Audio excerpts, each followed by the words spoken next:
السلام علیکم ورحمۃ اللہ وبرکاتہ نحمده ونصلي على رسوله الكريم وعلى آله وصحبه أجمعين وبعد.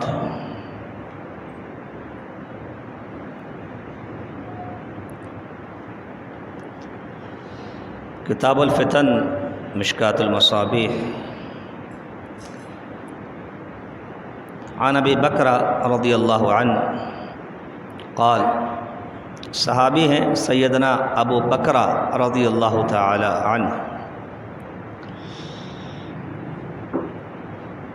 فرماتے ہیں کہ رسول اللہ صلی اللہ علیہ وسلم نے فرمایا، انہا ستکون فتن، ان قریب فتنے وارد ہوں گے، واقع ہوں گے، فتنوں سے تمہارا واسطہ پڑے گا.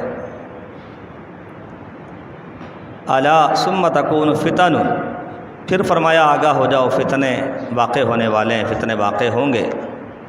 الا ثم تکون فتنۃ، پھر فتنے واقع ہوں گے. تیسری مرتبہ آپ نے ارشاد فرمایا پھر فتنے واقع ہوں گے. یہ گویا کہ آپ آگاہ کر رہے ہیں، متنبہ کر رہے ہیں، تنبیہ کر رہے ہیں کہ فتنہ کتنی خطرناک چیز ہے اور کتنے زور و شور سے فتنے جو ہے مسلمانوں کے مابین اس دنیا میں وارد ہوں گے. فرمایا القائد خیر من الماشی فیہا، اس فتنے کے دور میں بیٹھا ہوا شخص بہتر ہوگا اس شخص کے مقابلے میں جو چل رہا ہے. والماشی فیہا خیر من الساعی، اور چلنے والا شخص دوڑنے والے سے بہتر ہوگا.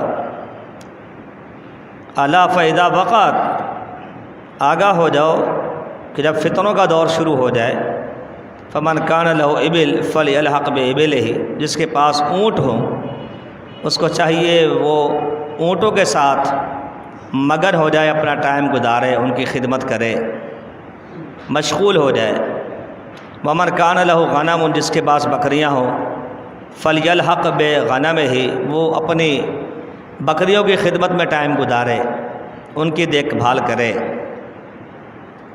ومن کانت لہ ارض فلیلحق بارضہ، اور جس کے پاس کوئی زمین ہو، کوئی ایکڑ ہو، کوئی رقبہ ہو، کوئی قلعہ ہو، کوئی باغ ہو، اس کو چاہیے کہ وہ اپنے زمین کی دیکھ بھال میں لگا رہے. مطلب یہ ہے کہ اپنے آپ کو ضروری کام میں لگا کے رکھے، غیر ضروری کام میں حصہ نہ ڈالے. کہاں کیا ہو رہا ہے، کیوں ہو رہا ہے، کس نے کیا کہہ دیا ہے، جواب کیا ملا ہے، ایسا نہ کرے. بلکہ اس کے گھر میں اونٹ ہیں، اس کی ذمہ داری ہے ان کو کھلانا، پلانا، چرانا، دیکھ بھال کرنا، وہ یہ کام کرے. بکریاں ہیں تو بکریوں کو دیکھے، زمین ہے تو زمین کو دیکھے.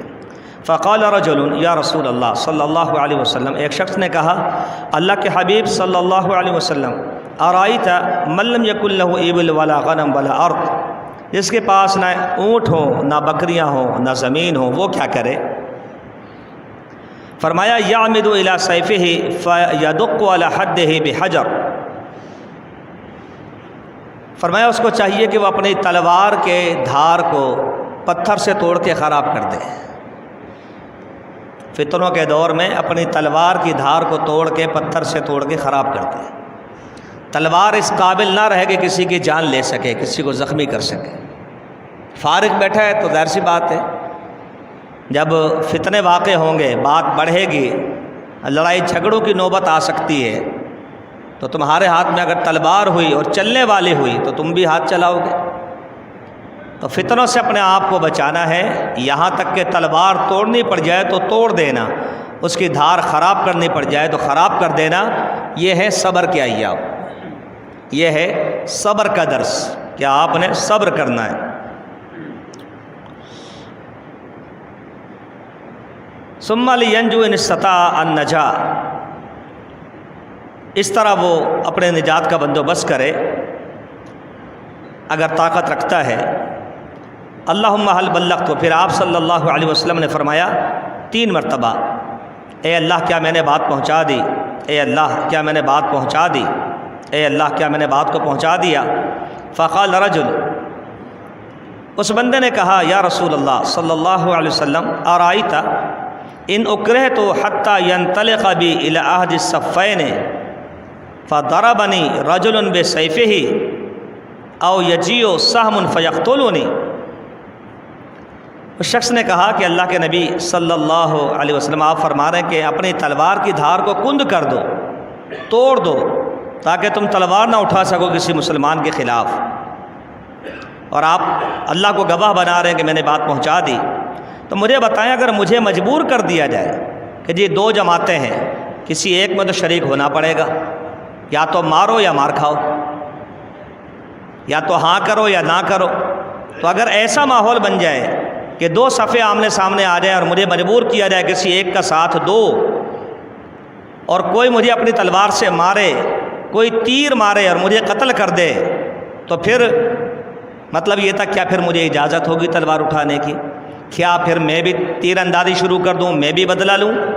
تو آپ صلی اللہ علیہ وسلم نے فرمایا وہ قاتل اپنے اور تمہارے گناہ کا بوجھ لے کر واپس آئے گا اور جہنم میں داخل ہوگا۔ فرمایا اگر کسی نے تمہارے ساتھ ایسا کر دیا تمہارے صبر کی وجہ سے، تلوار توڑ دینے کی وجہ سے، برائی میں حصہ نہ ڈالنے کی وجہ سے، اگر کسی نے ایسا کر دیا تمہارے ساتھ، تمہیں مجبور کیا، یہاں تک کہ اس نے تمہیں قتل کیا یا اس نے تمہیں زخمی کیا، تو وہ اپنے گناہ کا وبال بھی بھگتے گا اور تمہارے گناہ کا وبال بھی بھگتے گا، اور یکون من اصحاب النار، وہ شخص جہنم میں داخل ہوگا۔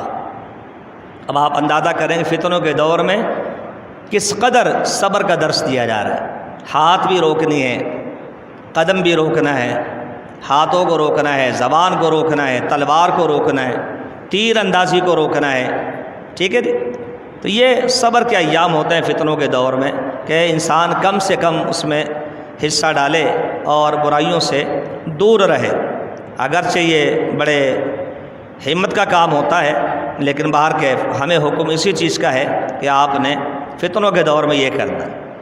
اور صحیح بخاری کی حدیث لے کر آتے ہیں کہ رسول اللہ صلی اللہ علیہ وسلم نے فرمایا یوشک ان یکون خیر مال المسلم غنم یتبع بها شعف الجبال او شغف الجبال ومواقع القطر یفر بدینہ من الفتن۔ فرمایا کہ قریب ہے مسلمان کا بہترین مال بکریاں ہوں گی، وہ فتنوں سے بچنے کے لیے، اپنے دین کو بچانے کے لیے، فتنوں سے اپنے دامن کو بچانے کے لیے، اپنے دین کی حفاظت کے لیے، دین کو سلامت رکھنے کے لیے بکریوں کو لے کر پہاڑوں کی چوٹیوں اور بارش برسنے کی جگہ، جنگلات، صحرا، ریگستانوں میں بھاگ جائے گا۔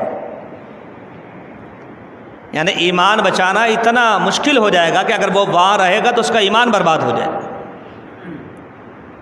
اتنی برائیاں پھیل جائیں گی، اتنے فتنے پھیل جائیں گے کہ اگر وہ اس جگہ سے خروج نہیں کرے گا، ہجرت نہیں کرے گا اور بکریاں لے کر پہاڑ کی چوٹیوں اور ریگستانوں اور صحراؤں میں نہیں جائے گا تو وہ اس گناہ میں واقع ہو سکتا ہے۔